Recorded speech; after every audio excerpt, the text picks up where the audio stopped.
From Ballin Studios and Wondery, I'm Mr. Ballin, and this is MrBallen's Medical Mysteries, where every week we will explore a new, baffling mystery originating from the one place we all can't escape, our own bodies. If you like today's story, please drive your car in front of the follow button on the highway, and then turn on your left blinker, but never turn.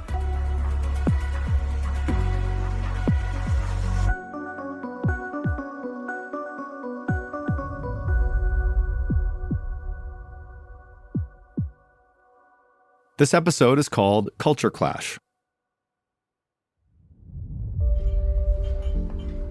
On Sunday, September 9th, 1984, Dave and Sandy Lutkins sat down for lunch with some friends at a pizza place in the small, tight-knit community of The Dalles, Oregon.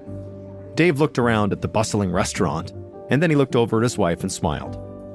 They owned the place. It was a franchise of the Shakey's Pizza Parlor chain, and he and his wife were clearly thrilled to see so many people stopping by to eat after Sunday church services.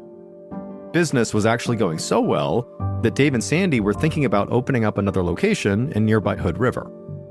But it was Dave's day off today, and he didn't want to think about work.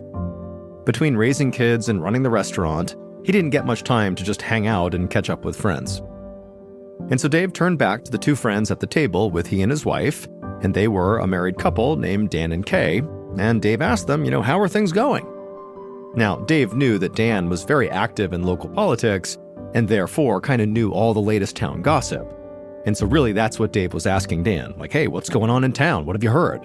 And so after asking this question, Dave began to eat his macaroni salad, as Dan very enthusiastically began to fill them in on what was happening behind the scenes in the Dalles. There was a debate about tearing down an old school that they had attended as kids, and there were also some plans to renovate a nearby park, but the big news was local officials were still clashing with a religious commune that had recently bought a ranch on the outskirts of town. And the people in this town were complaining that some of these commune members dressed very funny and they smelled weird, like they could be homeless or something. And worse yet, according to the townspeople, this commune had apparently bussed in actual homeless people from around the country and then registered them to vote. And so as Dan was talking about this, he couldn't help himself and just shook his head and said, what would happen if these weirdos from the commune took over?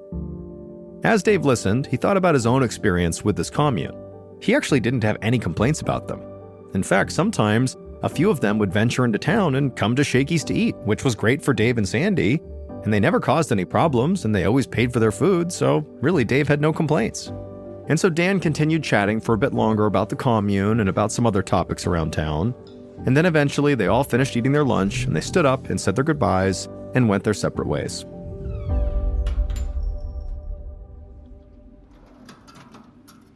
Later that day, Dave was standing behind the cash register inside of their restaurant, counting out the day's profits. And as he did that, suddenly a cramp stabbed at his stomach so hard that he had to bend over. He tried to breathe through the spasm, but it only seemed to get worse, and then also he was hit with a wave of nausea. Dave knew Sandy was outside in the car waiting for him, and so he pushed through the pain and finished at the register, and then he went to the doors, walked outside, locked up behind him, and made his way over to the car. Once he was inside, he told Sandy about this pain he had, and he told her he felt nauseous, and he said, I just gotta get home.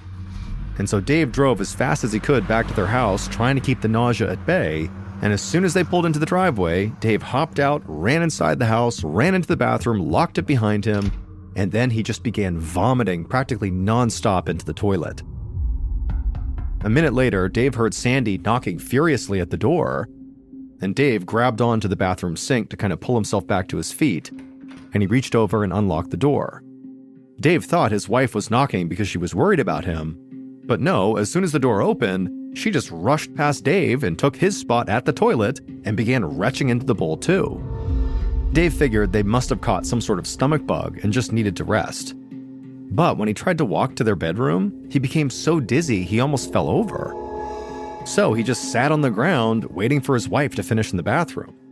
And as he waited, Dave put a hand to his forehead and felt how hot he was getting. His body became slick with sweat as chills ran down his body, and his stomach began to cramp up again very painfully.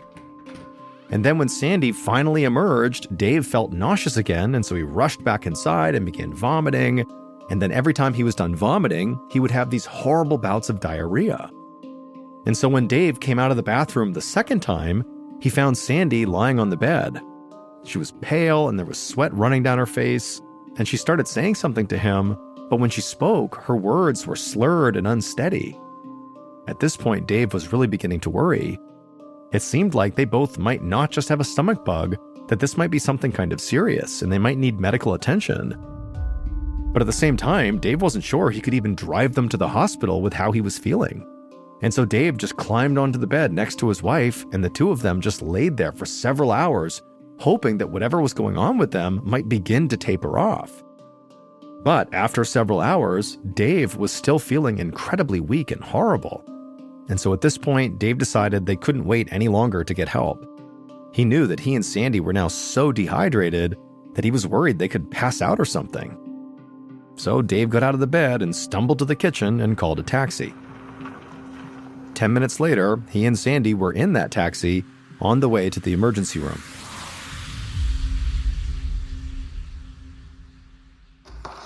After a short ride, Dave walked inside of the emergency department with Sandy leaning on his arm for support. To Dave's surprise, the waiting room was already completely packed. And right away, he spotted a few people who had eaten at his restaurant earlier that day, and all of them looked pale and sweaty just like he and his wife. Dave and Sandy limped over to the check-in counter and nearly bumped into their friend, Dan, who looked even worse than Dave and Sandy. The trio sat together as they waited, but nobody said anything. They all felt too sick to talk. Eventually, Dave and Sandy were admitted to the hospital, and a nurse hooked them up to IV drips to replenish all the fluids they'd lost. Then the doctor explained that the couple was too sick to go home, and they would need to stay overnight for observation, or at least until they figured out what was making them so sick. And so after Dave and Sandy were set up in their room, a doctor said a nurse would come by soon to collect blood and stool samples shortly. The next morning, the doctor returned to Dave and Sandy's hospital room and told them he had their test results. Dave listened intently as she explained that he and Sandy had Salmonella poisoning, a bacterial infection that attacks the intestinal tract.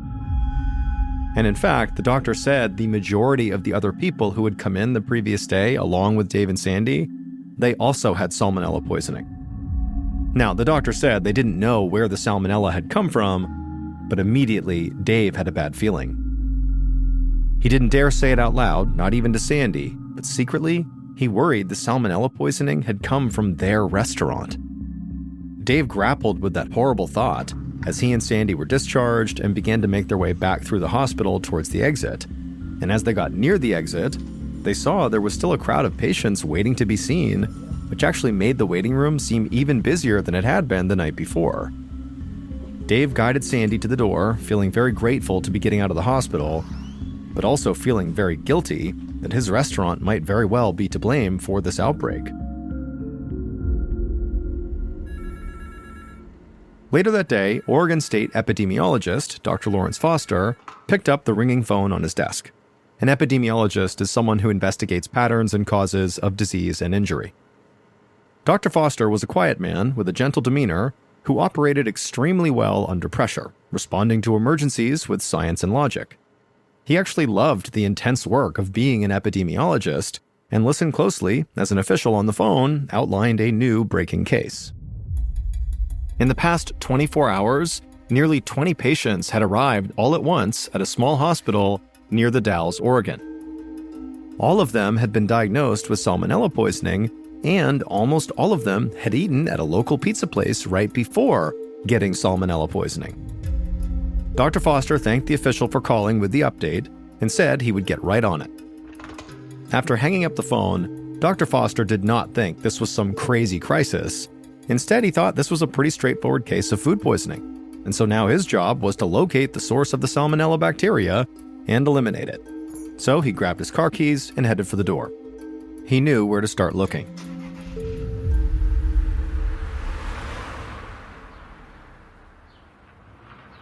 About an hour later, Dr. Foster pulled up to Shakey's Pizza Parlor in the Dalles. It looked like an old-school pizza joint with a large hand-painted sign and Adirondack chairs out front.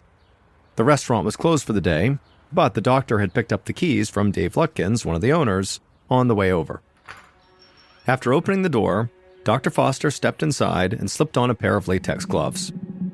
The first step to pinpointing the exact source of the Salmonella outbreak was to gather food samples and then take them back to the lab to be tested. And so that's what Dr. Foster was here to do, get those samples. And then while the food testing was underway, members of Dr. Foster's team would interview the restaurant's employees, while others would talk to the patients at the hospital who had fallen ill. And so Dr. Foster began walking around the empty restaurant, stopping periodically to look closer at table surfaces and kitchen equipment and whatever else he could see. And then eventually he walked over to the large walk-in refrigerator, and when he poked his head inside, he saw there were rows of plastic containers holding the restaurant's salad bar offerings. Fresh veggies, several kinds of lettuce, garnishes, and dressings. And right away, Dr. Foster felt like this very likely could be where the salmonella came from. He knew from experience that the raw ingredients on an open-air salad bar were a very common source of food poisoning. And so Dr. Foster worked his way through the walk-in fridge, carefully plucking out samples of each food item using sanitized tweezers and placing them all in the small plastic containers that he'd brought along. By the time he left the restaurant, Dr. Foster was certain the samples he had taken would crack the case in no time. Later that week, Dave Lutkin sat in a corner booth at Shakey's, dejectedly staring out the window. He and Sandy had been sick for days, but he was feeling better and the delirium had finally gone away. However, coming back to his senses was no picnic. Even though he had deep cleaned and reopened his restaurant and had shut down his salad bar just in case, word was all over the news that their restaurant, Shakey's, had very likely caused the big salmonella outbreak. And so as a result, Dave and his wife had not seen a single customer all day, or all week for that matter. Dave let out a sigh as he thought about all the money they were losing, but even worse than that, 13 of his employees were still sick, and dozens of his regular customers had fallen ill and were still dealing with symptoms. Suddenly, the ring of a telephone pulled Dave away from his negative, spiraling thoughts, and so he rushed to the counter, hopeful whoever was calling was a customer, maybe looking to place a takeout order. And so he brought the receiver to his ear, and the second it was against his ear, he quickly had to pull it away, because on the other line was a man who'd gotten sick after eating at Shakey's, and he was screaming at Dave through the phone, threatening to sue him. And so Dave just sat there listening as this guy accused him of feeding his customers dirty produce. Dave had gotten dozens of calls just like that one, and he was starting to worry that they would never end. Once the yelling man had said his piece and hung up, Dave walked back to the booth, shoulders slumped. Then he turned back to the window and went back to scanning the streets for customers he knew would never come.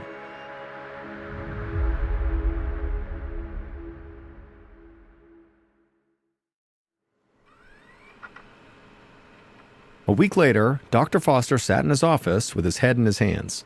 He'd been so sure that this outbreak of food poisoning was due to contaminated ingredients at Shakey's Pizza that he really hadn't even considered if that wasn't it. It just seemed so likely.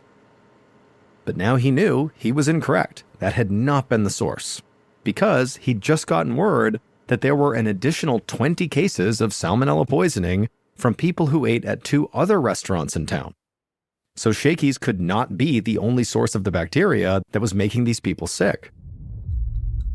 Dr. Foster was confident in his abilities, but he also knew when to admit that he had been wrong. And he definitely underestimated the severity of this salmonella outbreak. It was way bigger than just Shakey's. In fact, he was receiving daily calls from the Dalles emergency room begging him for updates as the number of salmonella cases surged towards 100. And so far, Dr. Foster didn't have any answers. And so he stood up from his chair and began pacing around his office. He couldn't just sit around and wait all day. With all the new cases popping up, maybe his team just needed to expand their investigation.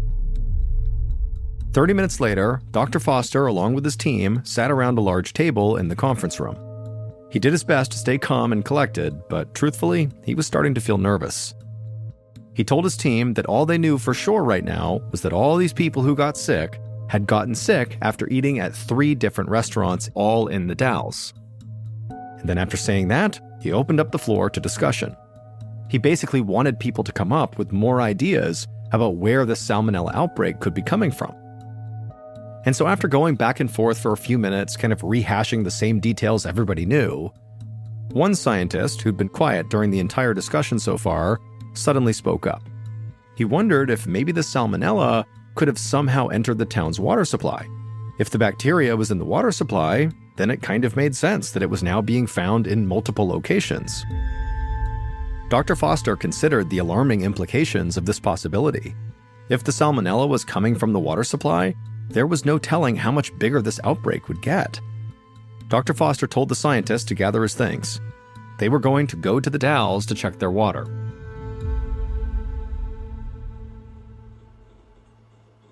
The next day, Dr. Michael Skeels leaned over a lab bench in his laboratory at the Oregon State Public Health Lab near Portland. Like his colleague, Dr. Foster, Dr. Skeels had been working around the clock to try to figure out the source of the Salmonella outbreak in the Dalles, examining dozens of samples every day. Dr. Skeels adjusted his tortoiseshell glasses on the bridge of his nose, willing his tired eyes to stay open as he screened yet another petri dish with bacteria grown from a lettuce sample. Unsurprisingly, it seemed to be teeming with Salmonella bacteria. But there was something odd about all the bacteria they kept finding.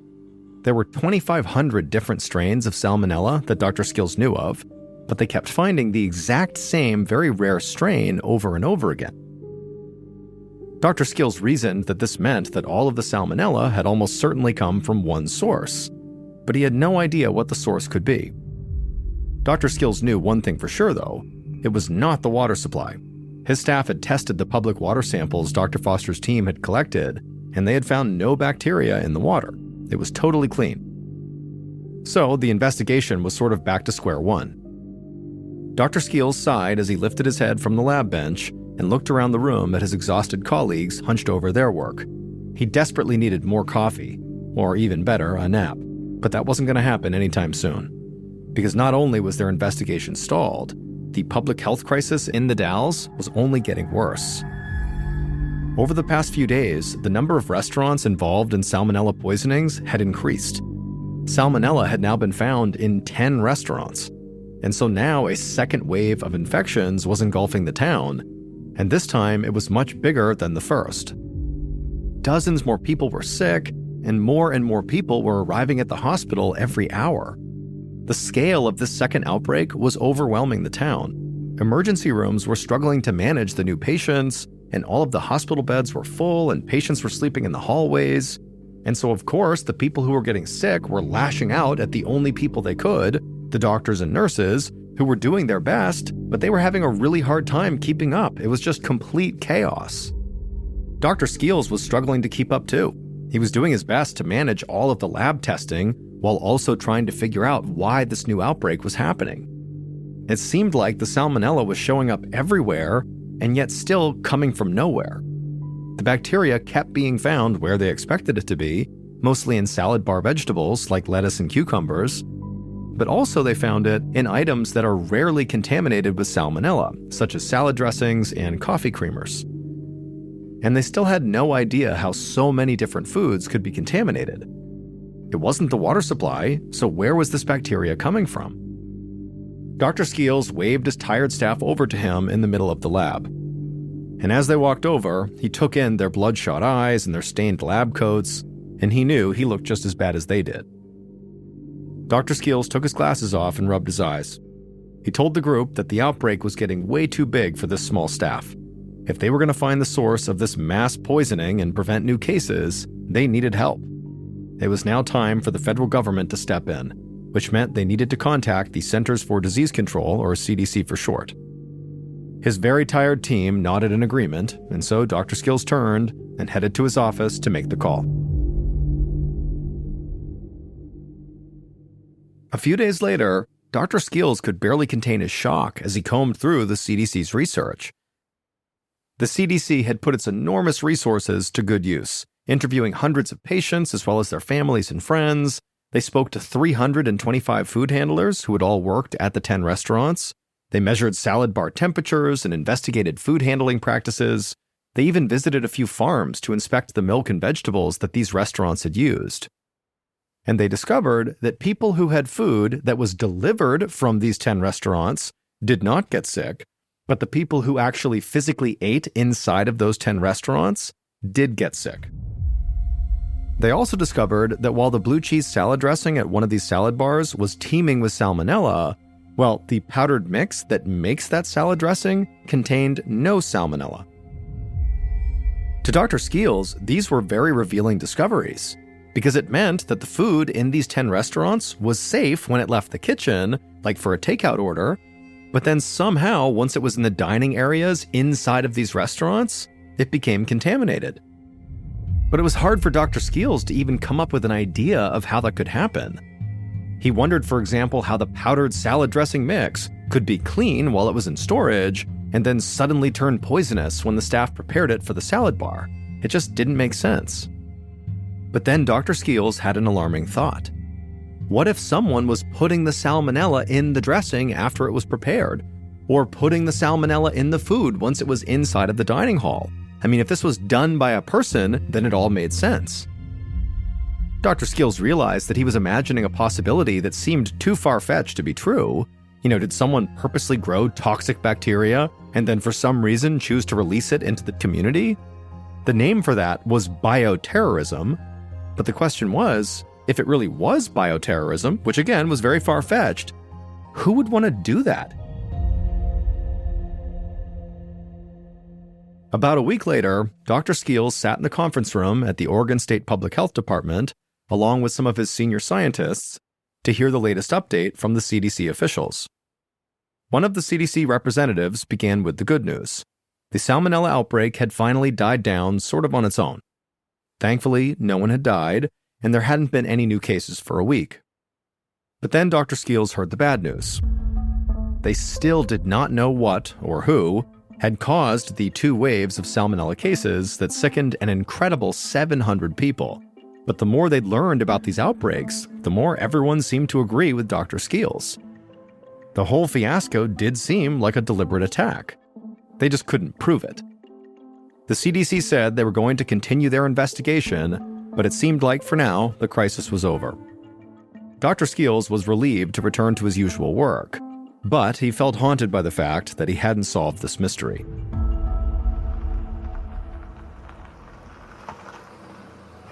A year later, on October 2nd, 1985, Dr. Skeels pulled his car to the side of a country road outside of the Dalles. His team was already there waiting for him. As he approached the group, Dr. Skeels felt the nerves and anticipation bubbling up all around him. But public health officials were not the only ones on the side of this lonely road. They were surrounded by federal agents carrying semi-automatic weapons and wearing bulletproof vests. This was a raid by federal agents, and Dr. Skeels felt very out of place. Now, this job, being a part of this raid, could not be more different than Dr. Skeels' usual stream of research and meetings, but he reminded himself that they needed him. If this raid was going to be a success, he needed to stay calm and focused and do his job.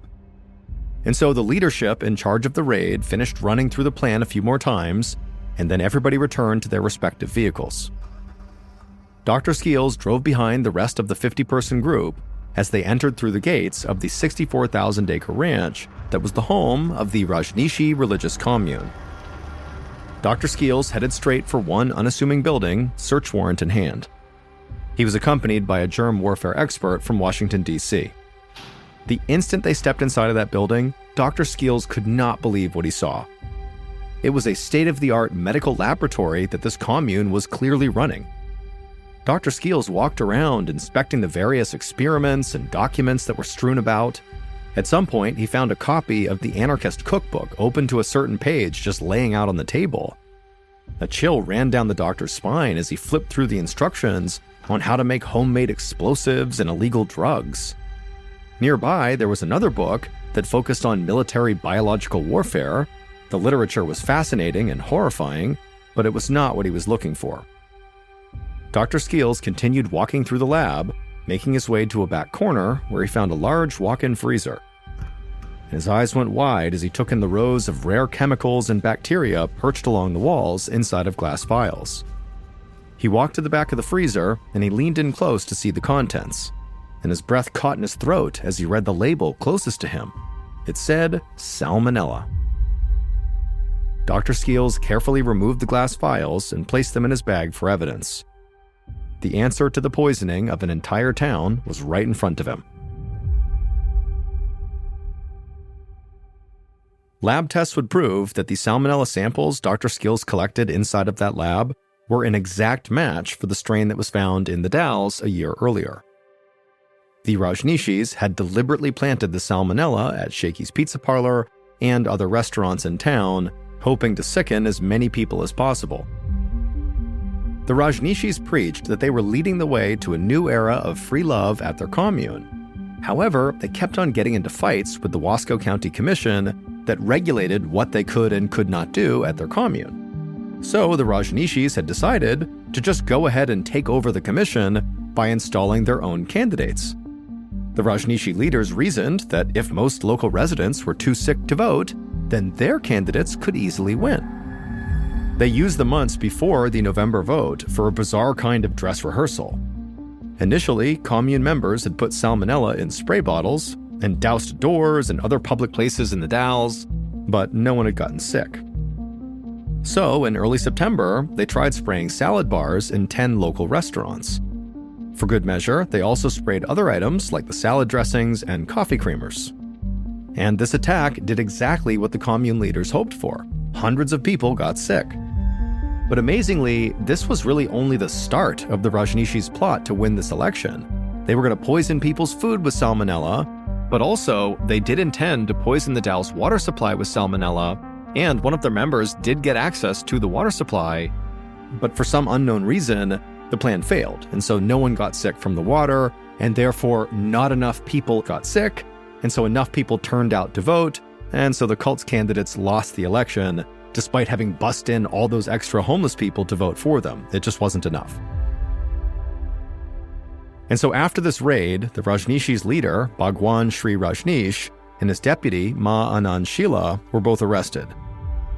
There was not enough evidence to prove Bhagwan was behind the attack.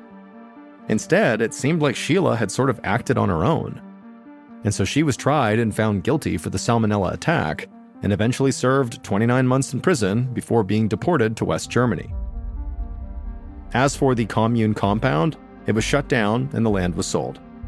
Despite being vindicated, Dave and Sandy Lutkin's business, the pizza parlor, never recovered, and so they had to close it down. However, out of this, they were able to start a catering business instead, where they had much more control over who had access to their food. To this day, the Rajneeshi salad bar poisoning remains the single largest bioterrorism attack in United States history.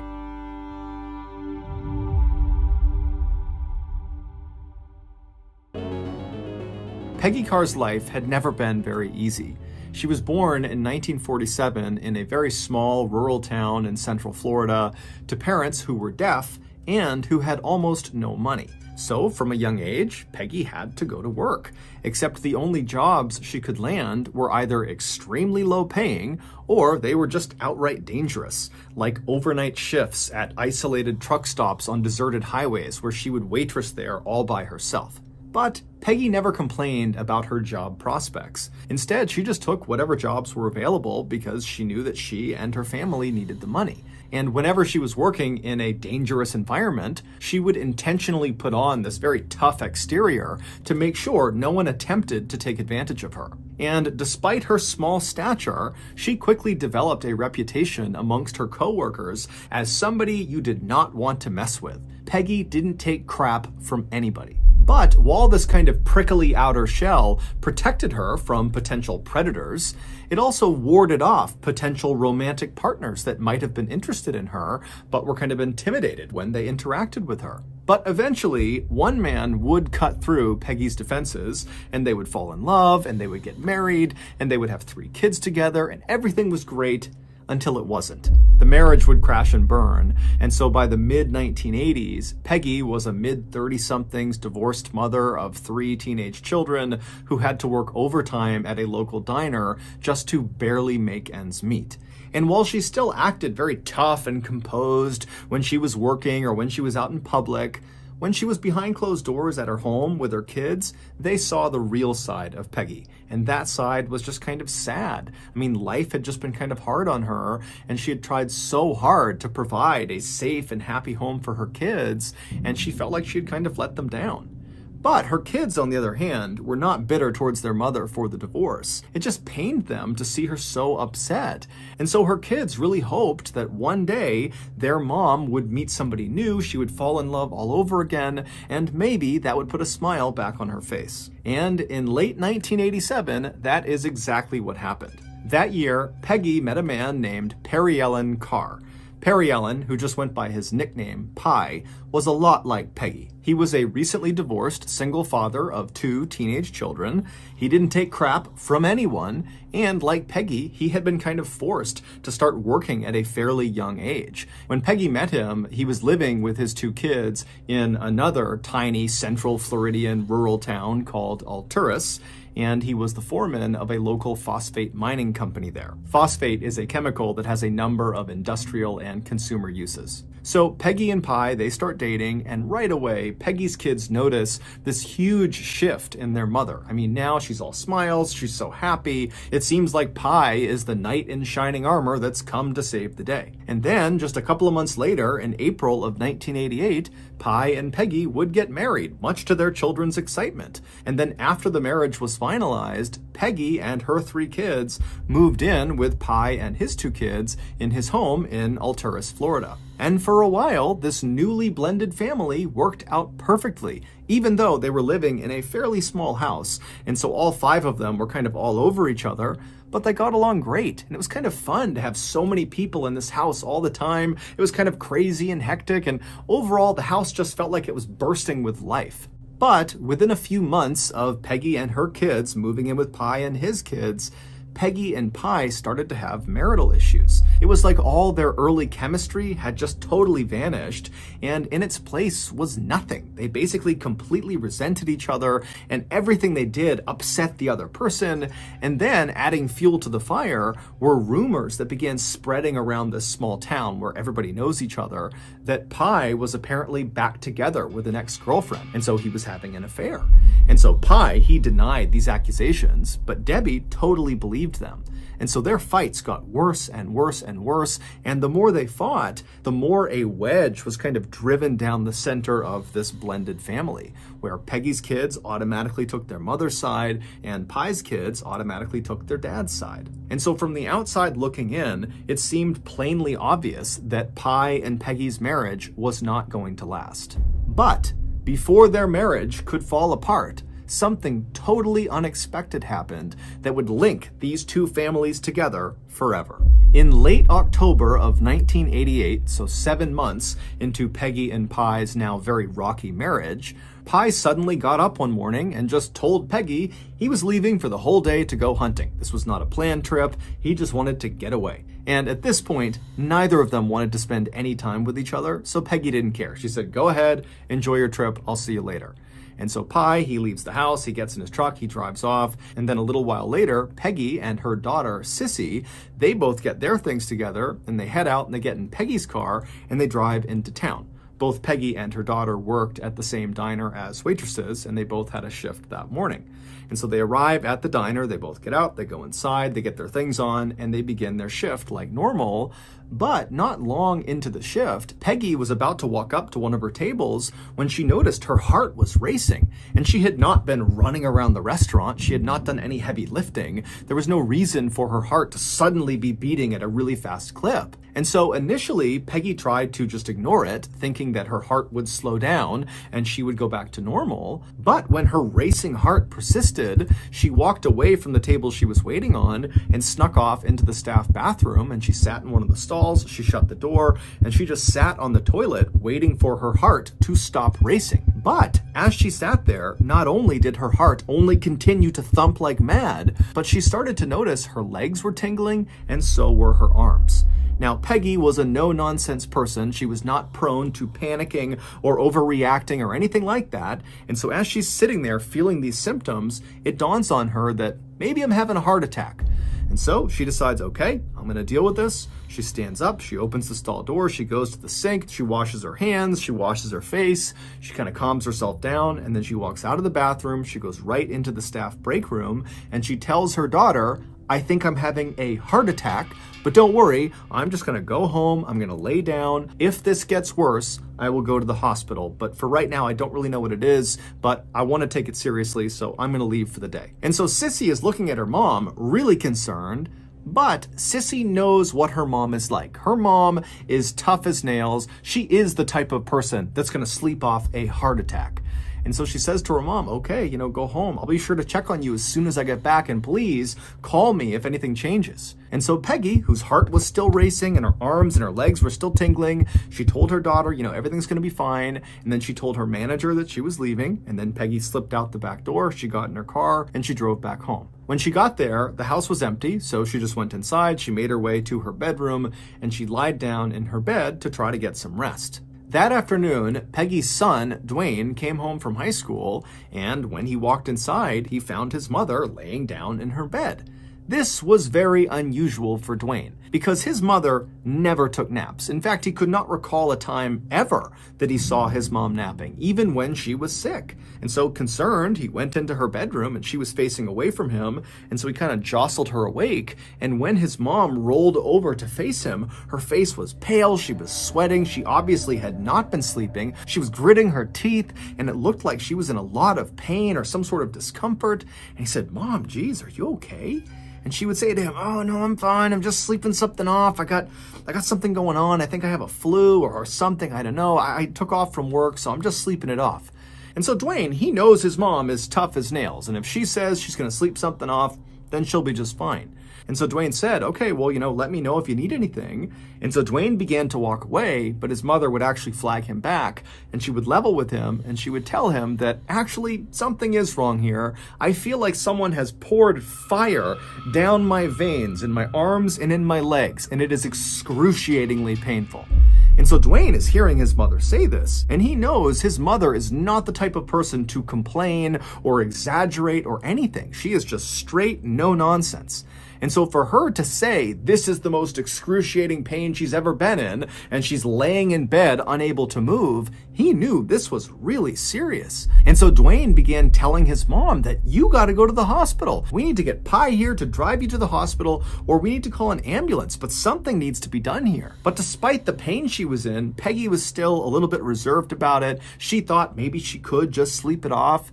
But as they're having this kind of back and forth about what to do, Pi would return from his hunting trip. He would come in the house, and right away Dwayne would run over to him. He would explain to Pi, hey, this is not normal. My mom never, ever acts this way. She never complains. This is really serious. You gotta take her to the hospital. But Pi would actually say, she's fine. I'm sure she just has a fever or maybe the flu. She'll sleep it off. But when he walked into the bedroom and he saw his wife looking so horrible and literally squirming in pain, he relented and said, okay, I'll take her to the hospital.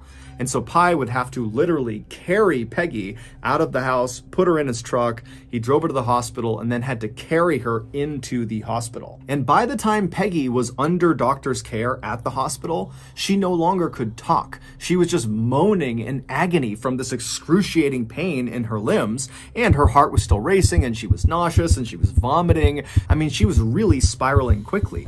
And so after she's been admitted, the doctors turned to Pi and to Dwayne and to Sissy and to the other family members that had assembled, and they asked them, do you have any idea what could have caused this? And they all said, no, she just suddenly started feeling this way. And so the doctors, who were unable to ask Peggy, she was in such blinding pain she couldn't even talk, they just began running her through a wide-ranging series of tests to try to figure out what was going on. But when these results began coming in, either she was negative for the thing they were testing for, or it just came back that everything was normal.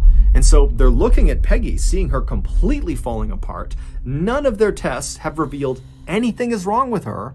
And so they're at a loss. They don't know what's wrong with her. And so without a better option, they just put Peggy into a hospital room and begin monitoring her. And sure enough, after being in the hospital for 3 days, Peggy's symptoms would come down. While she wasn't back completely to strength, she was able to speak again. She was able to eat and drink water and move around. She was still very uncomfortable. Her heart would still race periodically, and she would get fits of pain in all of her extremities. But overall, she felt like she was really improving. And so after 3 days, she was discharged from the hospital. And so Peggy and her family, they drive back to their home, and initially, everything's okay. It seems like she's on the mend. But within 24 hours, Peggy's heart starts to race again, and before long, her arms and legs feel like they are on fire. Now, Peggy and her family, they know that the doctors don't know what this condition is. And so their immediate reaction was huge concern that Peggy, again, was suffering from this horrible thing. But going to the hospital didn't really feel like the obvious first choice. In fact, the obvious first choice, at least for Peggy, was just to sit at the house and wait it out, the same way she had waited it out at the hospital. But over the next several days, despite laying in bed and resting as much as she could, her symptoms did not get any better. They got worse and worse and worse, to the point where she literally was completely bedridden, and all she could do was just shake and periodically scream into her pillow from all the pain she was experiencing in her extremities. And so finally, on October 30th, which was 10 days from the first day that Peggy felt these strange symptoms when she was at the diner, her family decided, you know what, enough is enough. She obviously is not able to just sleep off whatever this is. And so they called an ambulance, which rushed her to the hospital. And when she got there, the doctors, they remembered her from the week before. So they understood this was a bit of a mystery. But just in case, they ran the exact same battery of tests on her to see if maybe now there was some other indication of what this was. But again, all of the tests came back, and they either came back negative or inconclusive, or just showed that, nothing was wrong with her. The doctors even ran her through some tests for poison, thinking, maybe she accidentally ingested something toxic, and that's what's causing all of this. But those tests as well came back negative. And so totally stumped, the doctors decided the only thing they could do was once again put her in a hospital room and just monitor her. And so that night, Peggy was wheeled into a room, and all night, up and down that hospital wing, people listened to the sound of Peggy screaming at the top of her lungs from the pain she was experiencing. And then the next morning, the whole situation got even worse. Not only for Peggy, who by now was dipping in and out of consciousness, but also for the rest of her family. Because that morning, Peggy's son, Dwayne, and Peggy's stepson, so Pi's son, Travis,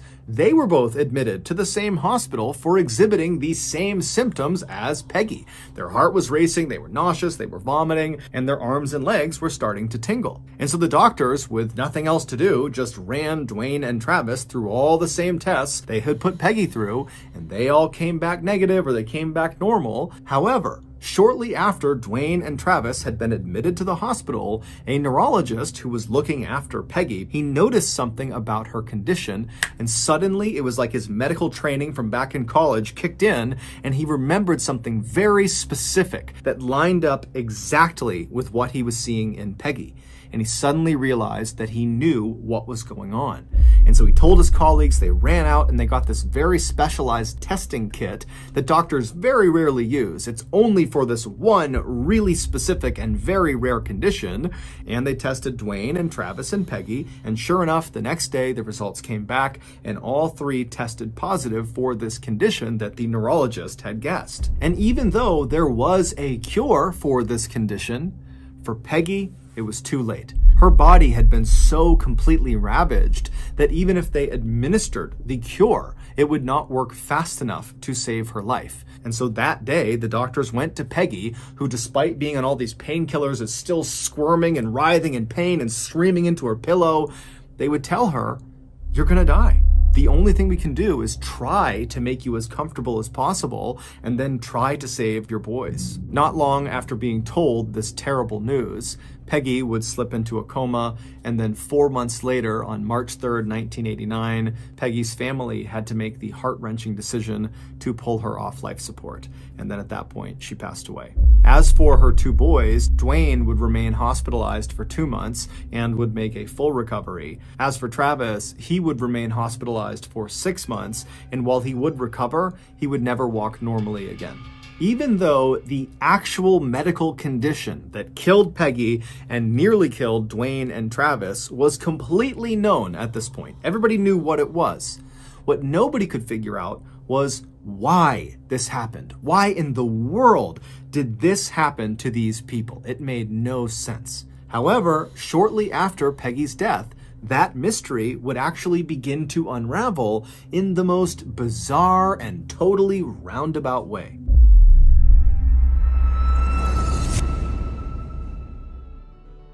We've all been there. You're the host for the big summer barbecue, the guests are on their way, and you realize right at that moment as you're pulling it out of the oven that you've overcooked your zebra cornea souffle. With only minutes to spare, you leap head first out of your kitchen window, shattering the glass, cutting your body badly, and then you run into the nearby jungle and you tackle a wallaby and you knock a few teeth loose, you grab those teeth, you run back to your house, you die, you die.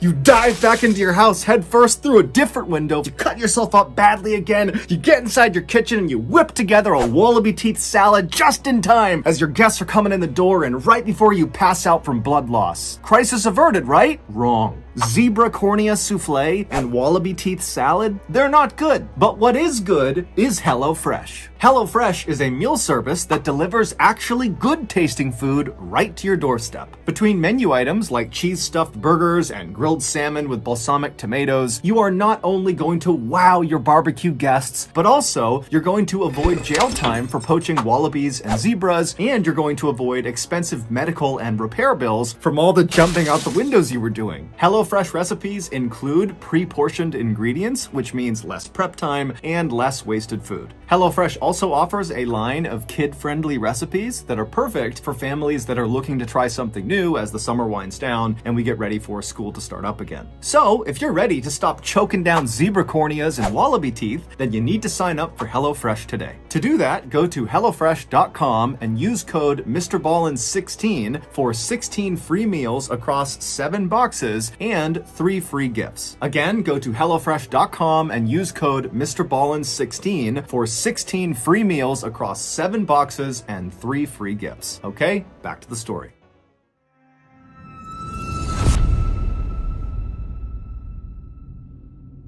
There is an international organization called Mensa. That's not an acronym. It's a Latin word that roughly translates to table or mind.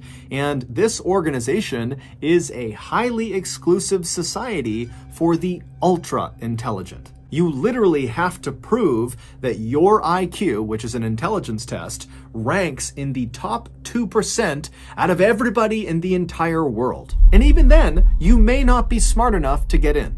And in the same town that Peggy and Pi had lived, in Alturas, Florida, there was a chapter of Mensa. And the way some of these chapters worked is they would just get together every month and do some sort of intellectually stimulating activity. And in Alturas, that Mensa chapter, what they would do is they would get together at some private location once a month, and they would put on what they called a murder mystery weekend. The members of this chapter would head off to some private location like an inn or a hotel or a cabin or something, and they would all role play a murder investigation. So 1 or 2 of the Mensa members would come up with a very elaborate murder and subsequent investigation, and they would assign different fake characters to each of the real Mensa members. And so once they got there, they'd all find out what character they were and what they were responsible for. And then once they got into character, which included dressing up in costumes, they would remain in character until the killer was revealed. And so this activity was meant to be extremely intellectually challenging, but also it was extremely fun. The group loved these murder mystery weekends. And so with that in mind, just a couple of weeks after Peggy had passed away, so this is sometime in April of 1989, a new genius was accepted into the ranks of the Alturas Mensa chapter. Her name was Sherry Gwynn, and she was a middle-aged woman who had recently fled from Texas to Central Florida to get away from her abusive husband, who still lived in Texas. After she was accepted into the Mensa chapter, it became abundantly clear to the members that Sherry was eager to make friends. But not just any friends. She wanted to make friends with 2 very specific members of the Alturas Mensa chapter, and they were Diana Carr, who had no relationship to Pi Carr or his family, and Diana's husband, whose name was George Trapal. Diana was a very successful orthopedic surgeon who had her own practice in Alturas, Florida, and George was this computer programmer who had more advanced degrees than you could count. And, critically, Diana and George just so happened to live right next door to Peggy and Pi's house. Even though Sherry came on really strong right away to try to become friends with Diana and George, neither of them were fazed. The couple just figured, here's a woman who's living by herself. She's moved to a brand new area. She's run away from an abusive husband. It's no wonder she wants friends, and so she probably just needs some support. And so Diana and George were happy to just become her friend. The same month that Sherry was accepted into the Alturas Mensa chapter, George and Diana happened to be chosen as the people responsible for coming up with the complicated scenario that the group would act out during their murder mystery weekend that month. So George and Diana very diligently sat down and went over how to make the case as complicated as they could, and George took on the responsibility of really focusing on exactly how the victim in their fake scenario would be killed, because he was really trying to make it as difficult as he possibly could, and he was trying to find the perfect murder that would be nearly impossible to solve. And so he came up with his very elaborate murder scene, and then between him and what his wife was creating, they put together this really intense and very complicated scenario that they were both very happy about. And so a couple of days later, it was time to head out for the murder mystery weekend that George and Diana had worked so hard on. And so they went and printed off a whole bunch of those cards that would have all the information about who each of the Mensa members were going to be in this role-playing game. And there was some initial information about the murder that was committed, the so-called perfect crime that George had come up with. And so they printed all those cards out, they grabbed their costumes, they packed their stuff up, they hopped in the car, and they drove to the nearby inn where they met up with the rest of the Mensa members, which included Sherry. And so they get to this inn, everybody checks in, and then afterwards, they all meet up in the lobby where George and Diana hand out their cards that have the information about the role-playing game. And so everybody's reading it and figuring out what they're going to do with their character, and everyone's also looking at this so-called perfect crime that George had come up with, that he was also very proud about, and he was kind of boasting to the audience about how difficult this weekend was going to be. He really came up with the perfect crime. And so as all the members are reading their cards, Sherry would see the murder weapon used in this game, and she would become fascinated with it. And she would make a point of going over to George and asking him lots and lots of questions about how he came up with this particular choice of a murder weapon, and what actually happens when this is used on a person, not just in the game, but in real life. It was like Sherry had become obsessed with this exact form of murder. She was so interested in it. And George, he was immediately aware that Sherry was kind of unnaturally interested in exactly how he had come up with the scheme. But in a way, it was kind of flattering for George because he had spent a lot of time constructing it to make it as complicated as he could. And so he indulged Sherry, and he sat there and told her everything about this particular weapon and what it does to the human body, and how you can get it and what the history of this weapon was. And the whole time Sherry is just totally locked in. I mean, she's really focused on this particular style of murder. And so that murder mystery weekend would eventually come to an end, and all the Mensa members would think it was great and they would head home. And then over the course of nearly a year after that, Sherry would be a near constant in George and Diana's lives. I mean, she was always around them. She always wanted to meet up with them. She was always talking to them and asking them questions and calling. And anytime she was with them, she always wanted to be with George. And when she was with George, a lot of times she would bring up that very particular murder method that he had come up with for the murder mystery weekend. And George just continued to think this was just the greatest thing. It was so flattering that she thought he was so smart that he had come up with the perfect crime. And so anytime she wanted to talk about it, he would just indulge her because it made him feel really good. And if George and Diana had seen any red flags in Sherry with her behavior towards them, they certainly didn't show it. They basically were operating under the assumption that Sherry, no matter what, was just this helpless, harmless person who had come to Central Florida, and she was trying to be their friend, and so they should try to be her friend back. But, as they would soon find out, they were very, very wrong about Sherry. In December of 1989, so roughly 8 months after George and Diana had first met Sherry, Diana decided she wanted to move her medical practice from Alturas to a neighboring town called Sebring. And the drive from where their house was in Alturas to where her new office was going to be was just far enough that it made sense for George and Diana to relocate to Sebring. And when Sherry discovered that the couple was moving, she immediately called George and said, "Please, let me rent out your house. I don't have a place to stay. I've been staying with friends. I'll pay whatever rent you want." And as it happened, George and Diana had actually talked about keeping the house and renting it out. And so it was actually a pretty easy decision. They trusted Sherry, and so they said, "You know what?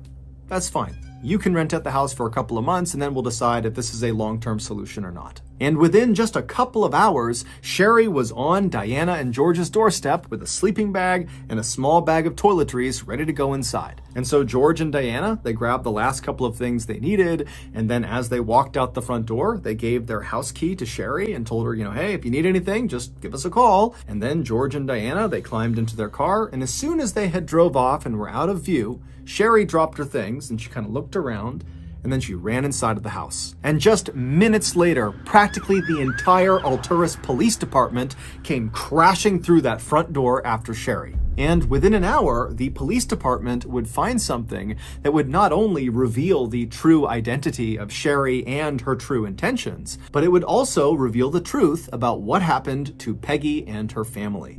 A couple of days before Peggy first started feeling bad, when her heart started racing and her arms and legs began tingling at the diner, a couple of days before that, someone had placed 8 Coca-Cola bottles, so full sodas, glass bottles, inside of Peggy and Pi's kitchen. And they set these 8 drinks kind of tucked away inside of a storage nook. A couple of days later, the family discovered these sodas, but they didn't think anything of it. They figured somebody else in the family had bought them and left them in the kitchen, and so they were fair game. And so before long, Peggy and the rest of her family were drinking these Cokes. But Peggy, who was notorious for loving Coca-Cola, drank way more than anybody else. Well, it would turn out all 8 of those Coca-Colas had been tampered with.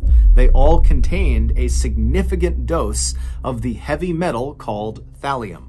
Thallium is odorless, it's colorless, it's tasteless, and even though there are very small trace amounts that naturally occur inside of our bodies, if there's even a little bit more than that inside of our bloodstream, it becomes lethal. And so when Peggy was admitted to the hospital the second time, around the same time that Dwayne and Travis were also admitted, that neurologist who was looking at Peggy, what he noticed about her condition was that her hair was starting to fall out.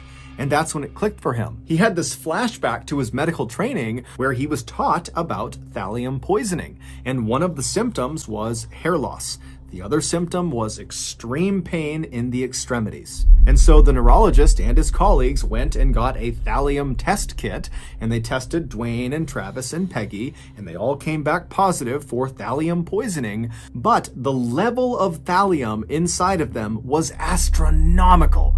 The boys are lucky to have survived. They had 20,000 times the amount that naturally occurs inside of the human body. As for Peggy, she had an astounding 50,000 times the amount that naturally occurs. Way more than was lethal. And so that was why the doctors told her, there's nothing we can do. Your body is basically already dead. You're just technically still alive right now. And so the rest of the family, besides Dwayne and Travis, would also test for thallium, and they would all, with the exception of one child, have elevated levels of thallium. However, compared to Dwayne, Travis, and Peggy, of course, their conditions were negligible and they would all make full recoveries. And so the doctors realized fairly early on that this family has been poisoned, and so they contacted the police, who launched an investigation.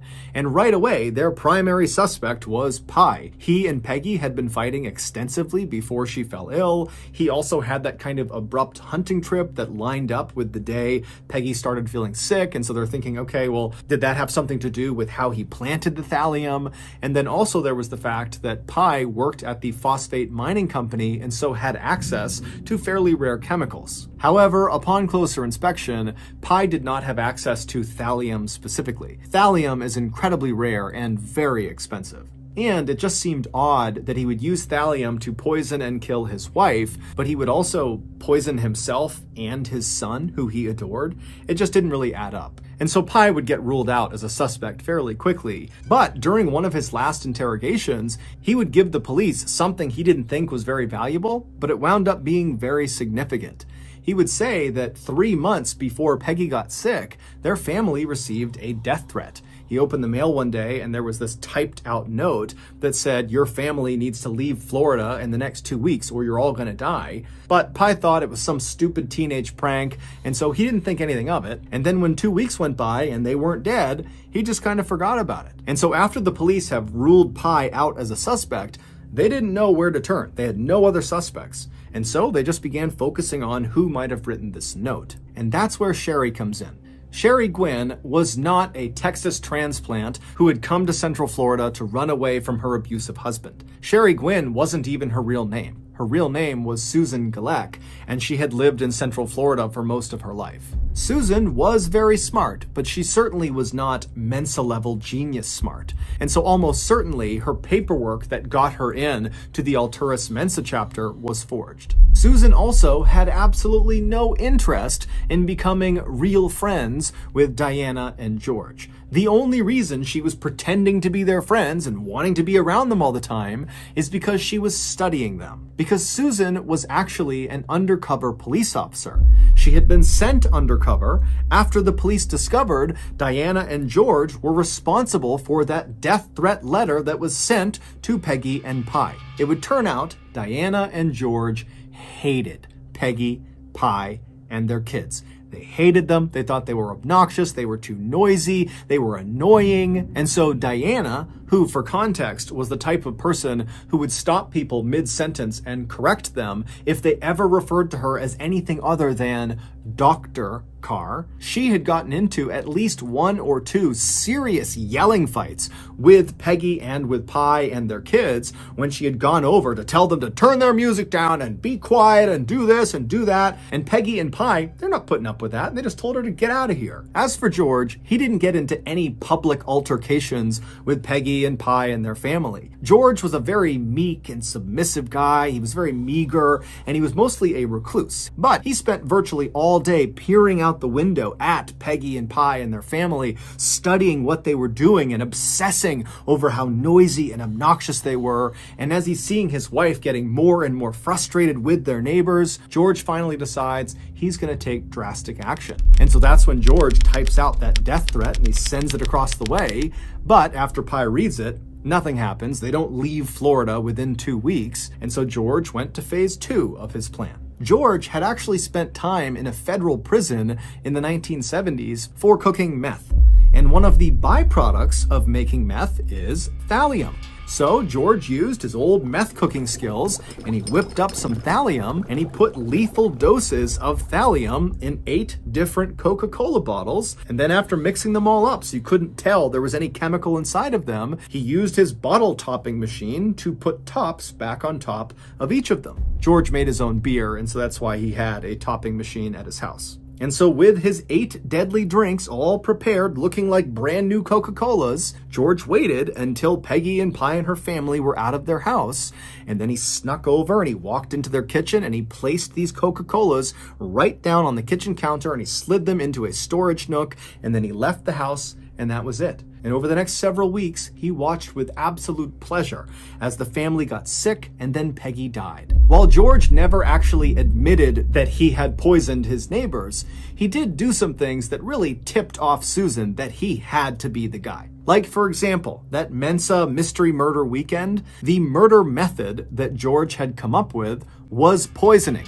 And remember, at that point, Susan has been sent undercover to find out if George and Diana are responsible for poisoning their neighbors. And now George is sitting up there talking about the perfect crime he's come up with, and it's poisoning. And so that was why she had followed up with him really specifically on, wow, what else do you know about poisoning? And how'd you learn about poisoning? And what kind of poisons do you know about? And over the following months, even though Susan never got George to actually admit to her when she was undercover recording him that he was the poisoner, she did completely earn his trust. And she did this by always making sure she was very submissive around him and always made sure to stroke his ego and remind him how smart he was. I mean, George was used to being in a relationship with Diana, who was extremely overbearing and kind of kept him under her thumb. And so Susan kind of allowed George to feel like he was was in control for once, and he loved it. And so he completely trusted Susan to the point where when he and Diana were going to move out of Alturas, they were willing to rent their house to Susan. And this is important because the house had not actually been emptied. A lot of their things were still in the house, including George's things.